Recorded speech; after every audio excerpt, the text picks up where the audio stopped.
Stroke हमारे brain को अपना फंक्शन परफॉर्म करने के लिए ऑक्सीजन और ब्लड सप्लाई की जरूरत होती है। जब हमारे ब्रेन के अंदर ब्लड सप्लाई और ऑक्सीजन रुक जाती है तो हमारा ब्रेन प्रॉपर तरीके से अपना फंक्शन परफॉर्म नहीं करता। इस कंडीशन को स्ट्रोक कहा जाता है।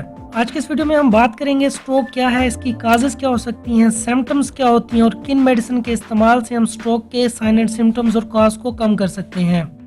हमारे ब्रेन के अंदर कुछ आर्टरीज होती हैं जो कि हमारे ब्रेन को ब्लड सप्लाई करने के साथ साथ ऑक्सीजन की सप्लाई करती हैं। बाज़ औक़ात ब्रेन की ये आर्टरीज एक्सीडेंट की वजह से, सर पर चोट लगने की वजह से या कंप्रेस या बैक्टीरिया और वायरल इन्फेक्शन की वजह से ये आर्टरीज ब्लॉक हो जाती हैं। जब ब्रेन की ये आर्टरीज ब्लॉक हो जाती हैं तो ब्रेन के अंदर ब्लड सप्लाई डिक्रीज हो जाती है और ब्लड प्रेशर इंक्रीज होने की वजह से ये आर्टरीज रैप्चर हो सकती हैं। जब ब्रेन के अंदर ब्लड फ्लो डिक्रीज हो जाता है तो ऑक्सीजन की कमी होने की वजह से ब्रेन के सेल्स डेड होना शुरू हो जाते हैं। ब्रेन के सेल्स डेड होना शुरू हो जाते हैं तो ब्रेन अपना प्रॉपर तरीके से काम सर अंजाम नहीं देते और पूरी बॉडी के फंक्शन डिस्टर्ब हो जाते हैं। इस कंडीशन को स्ट्रोक कहा जाता है। स्ट्रोक एक ऐसी कंडीशन है, अगर इसको ट्रीट ना किया जाए तो इससे डेथ भी हो सकती है। Causes of stroke, there are several causes of stroke, जिनमें हाई ब्लड प्रेशर, जब ये आर्टरीज ब्लॉक हो जाती हैं ब्लड फ्लो डिक्रीज हो जाता है और ब्लड प्रेशर इंक्रीज हो जाता है। ब्लड प्रेशर इंक्रीज होने की वजह से ब्रेन की ये आर्टरीज रैप्चर हो जाती हैं। High cholesterol level, high cholesterol level की वजह से ये आर्टरीज ब्लॉक हो जाती हैं क्योंकि आर्टरीज के अंदर फैट डिपॉजिट होना शुरू हो जाती है, जिसकी वजह से आर्टरीज ब्लॉक होने की वजह से ब्लड फ्लो डिक्रीज हो जाता है। स्मोकिंग और अल्कोहल के इस्तेमाल से भी ये डिजीज हो सकती है क्योंकि ये तमाम चीजें हमारी आर्टरीज को ब्लॉक कर देती हैं। मोटापा एक मेजर काज हो सकता है क्योंकि मोटापे के अंदर फैट हमारे ब्लड में शामिल हो जाता है जो कि इन आर्टरीज को कम्प्लीटली तौर पर ब्लॉक कर देती हैं।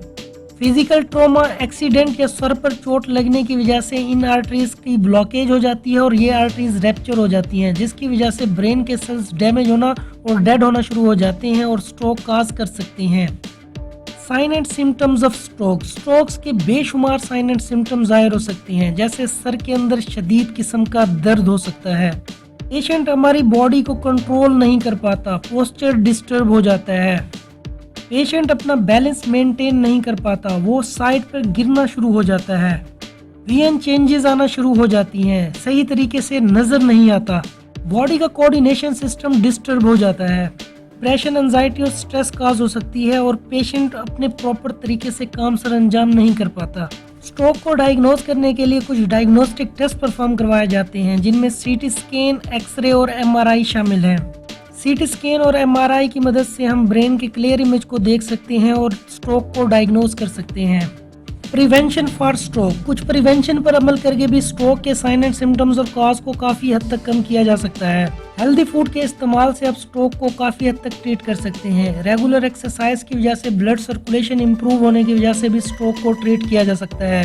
स्मोकिंग और अल्कोहल को क्विट करना होगा, मुकम्मल तौर पर छोड़ना होगा। कोलेस्ट्रॉल को मेंटेन करना होगा, ब्लड प्रेशर को मेंटेन करना होगा और डायबिटीज को कंट्रोल करके हम स्ट्रोक के साइन एंड सिम्टम्स और कॉज को काफी हद तक कम कर सकते हैं। ट्रीटमेंट फॉर स्ट्रोक, ऐसी मेडिसिन का इस्तेमाल किया जाता है जो कि स्ट्रोक के साइन एंड सिम्टम्स और कॉज को काफी हद तक कम कर सके। ब्लड प्रेशर को मेंटेन करने के लिए एंजियोटेंसिन कन्वर्टिंग एंजाइम्स के साथ साथ एस्पिरिन और बीटा ब्लॉकर्स दी जाती हैं ताकि इन आर्टरीज को डायलेट किया जाए।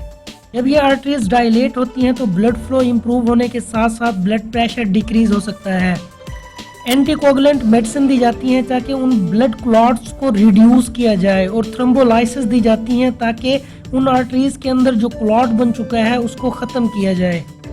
इन मेडिसिन के इस्तेमाल से आप स्ट्रोक के साइन एंड सिम्टम्स और कॉज को काफ़ी हद तक कम कर सकते हैं। अगर आप हमारे चैनल पर नए हैं तो आपसे गुजारिश है कि मेडिक्स हॉस्पिटल को सब्सक्राइब करें क्योंकि इस चैनल के ऊपर डिजीज़ मेडिसिन को डिटेल के साथ स्टडी किया जाता है।